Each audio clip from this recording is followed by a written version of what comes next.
ক্ষমাশীলতা বলেন বাহাউল্লাহ। কৃপা তখন ঈশ্বরের পরম প্রিয়, হৃদয়গুলিকে দেবে প্রফুল্লতা।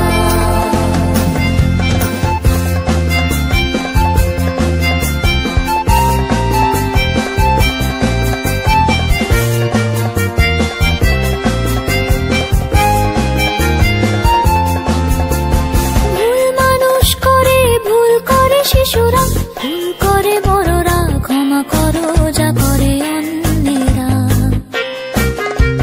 ভুল মানুষ করে, ভুল করে শিশুরা, ভুল করে বড়রা ক্ষমা করো যা করে অন্যেরা। তোমার ভূষণ হোক ক্ষমাশীলতা বলেন বাহাউল্লাহ। কৃপা তখন ঈশ্বরের পরম